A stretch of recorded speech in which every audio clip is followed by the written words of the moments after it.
My guest today is one of the legendary bassists of all time, known for his work with Peter Gabriel, King Crimson, and a bunch of other bands.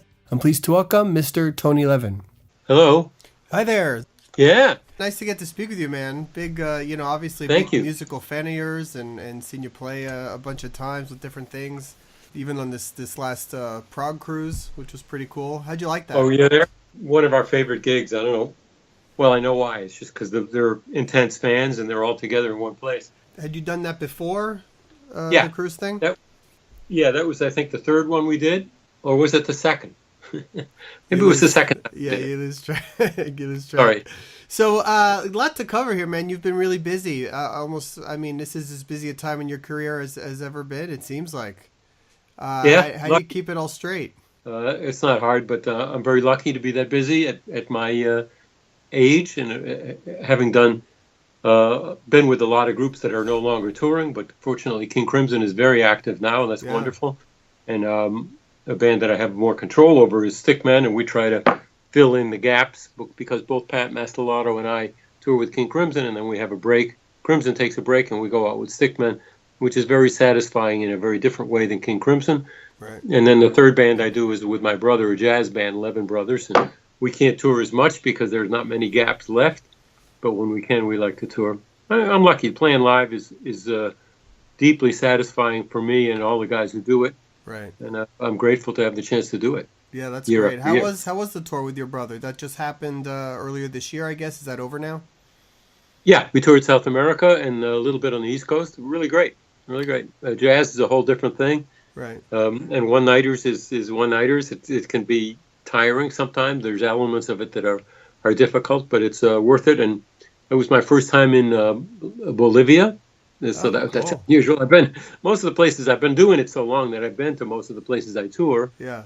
That's great fun. But going to a place for the first time was great. We had a wonderful reception there, and pretty darn good in the rest of South America. You also put out, what was it, last year now, I guess, that Levin Miniman Rudis album? Absolutely. From the Law Offices, which was one of my favorite albums last year. I mean, that was great stuff, too. Thank you. What's it like working with those guys? I mean, it does that come together fast? We when you're working with those guys, you just are writing really quick, and it's a crazy flow of ideas. I've done a few what I call them collaborative albums, and a few where we go back and do a second album with the same lineup. It's really challenging. It's fun. It's really different than being in a band and having the time to compose. It's mostly the composition. These guys they're not me, but the other guys, they're really virtuosos. They can play anything.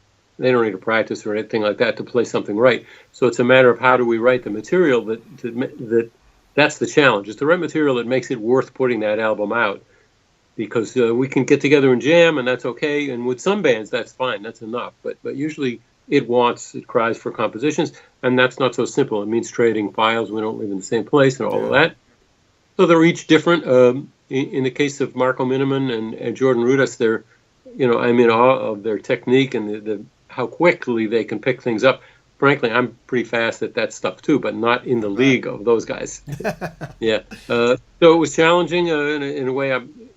If it was all done live in the studio the way we did with Liquid Tension Experiment, then I would really be scuffling to keep up and do my part correctly. But because mostly we trade files nowadays, I can take my time and maybe take 2 days to do what I think would take Marco Miniman 10 minutes. Yeah, and he's a deceptively really great guitar player. Most people don't know that because he's known for drumming and his virtuoso drumming. Absolutely. King Crimson just announced another tour in the U.S. So that ship just keeps rolling. I mean, that just keeps going on and on. You guys keep adding more songs to the sets, things that you guys haven't played in a long time. How much input do you guys have? Is it Robert Fripp sort of deciding the sets and what you guys are going to do, or how does it work these days? Well, the Crimson's unusual in a few, really almost in every way, but one way we're unusual is we rehearse a great deal. It takes a lot of time and expense for us, but we think it's worth it. That's kind of the definition of King Crimson. It's not going to be the easy way. It's not going to be, let's just get together and do what we did last year. So before, for instance, we rehearsed it a few weeks ago for 3 weeks in London, outside London. And before that, Robert had let us know a bunch of older classic pieces that we might add to the set. So learn those. We might do them or we might not, but we'll rehearse them. By the way, doing them doesn't mean doing them the way they were. It means sort of trying to reinvent them somewhat and make them ours. Right. And some new material was floating. Actually, he and Jacko Jakix, the singer and other guitar player, had put together some music from things we had done before. So learn that. In my case, it was learning a part that I had done on a demo a few years ago that I hadn't heard since then. Sometimes it's readjusting to the fact that there's three drummers. So anyway, we put a lot of time in preparing a huge number of pieces that we might do on tour. Then we'll rehearse some more before the tour starts. The tour starts in June in Seattle, and we'll rehearse another week before that in Seattle, during which we'll decide which pieces are eligible for the show. And then each morning, while we're on tour, Robert will spend the whole of breakfast deciding which pieces to do that night, which will be different than the ones the night before, and he'll send us the set list. So it's really complex, really a lot of material. It's really a long show with a lot of challenging material, and that's what we're about. Yeah, that's great. I have yet to see the current lineup play live, so I have to.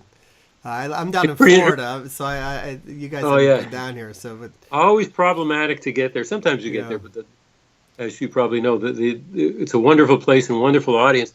The trouble is, it's not on the way anywhere. The same as the other corners of the country. No, we don't get a lot of great prog bands down here. It's once in a while, you know. It's all about where the trucks can go the next day, or the vans. Right. And if it's only back the way they came in, it's problematic.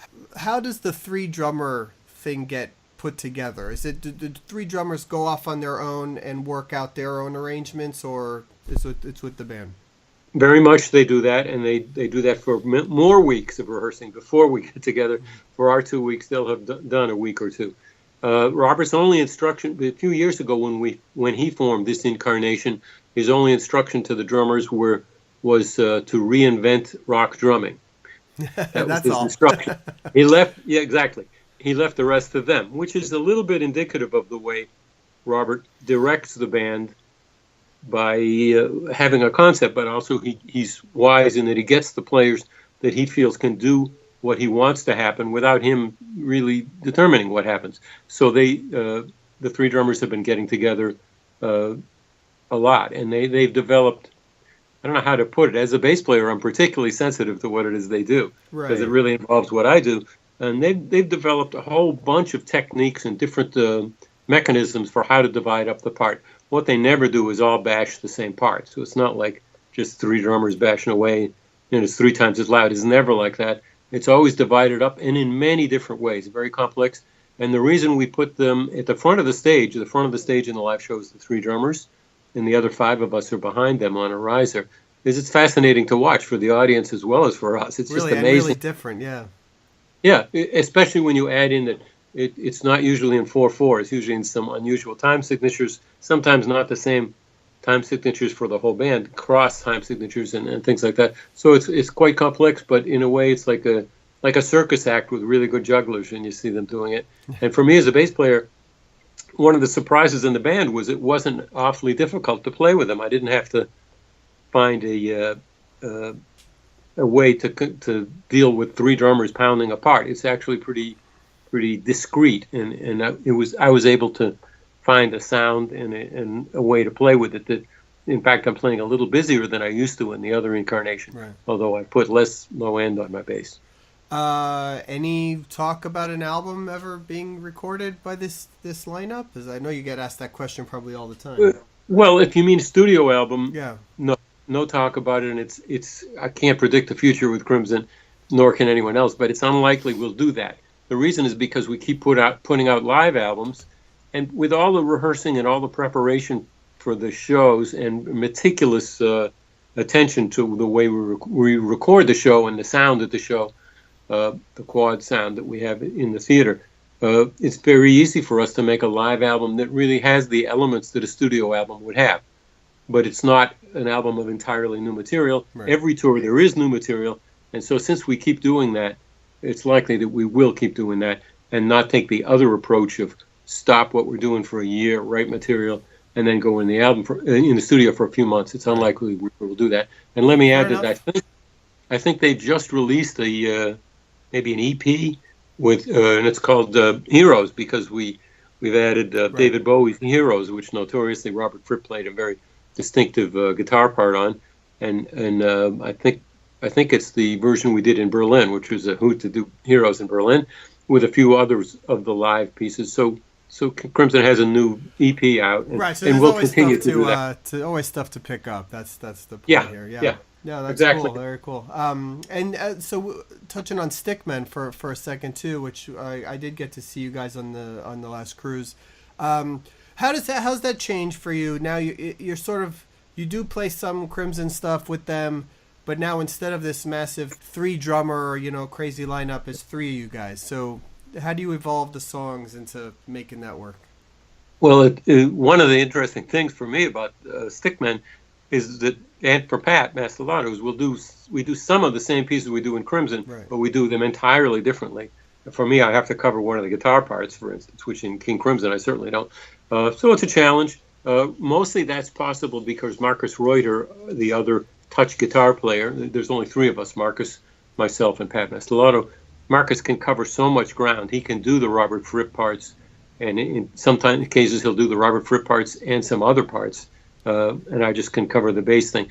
So it is possible, but what we really enjoy is doing our own music. We have a wealth of music from the many years we've been recording and writing, and also we do throw in the Crimson pieces for the Crimson. Obviously, a lot of our audience are Crimson fans, and we try to vary tour to tour which Crimson pieces we do. So some of our rehearsing will be in, hey, let's tackle this Crimson piece that we never thought we would do. But the bulk of what we do is try and learn our own material and get it and refine it and get it right. Yeah, that's some really challenging music. You guys play just the 3. It's so much music. I mean, Marcus, what he does with the guitars, it's insane. Yeah. Well, what you can't say a lot that's in common between the 8-member King Crimson and the 3-member Stickman. But what is in common for me is I'm always inspired and pushed by the other guys. These are great musicians in these bands, and they always push me to try to up my game and not settle for, there's a tendency to be complacent when you've been playing the same instrument for 50 or 60 years. But when you have guys like that around you, you realize that, I got to practice more than I used to, and I have to really kind of open my mind more than I used to other ways to play my own instrument. Otherwise, I'll be like the slow guy, the guy who's not really carrying his weight in the band. So another one of the highlights for me was seeing you play with Liquid Tension Experiment with that version of it, I guess, with Portnoy on the ship, and you had Eric Gillette and Diego on the ship, on the ship. And so how long had it been since you played those songs, and did you how much practice went back into relearning it?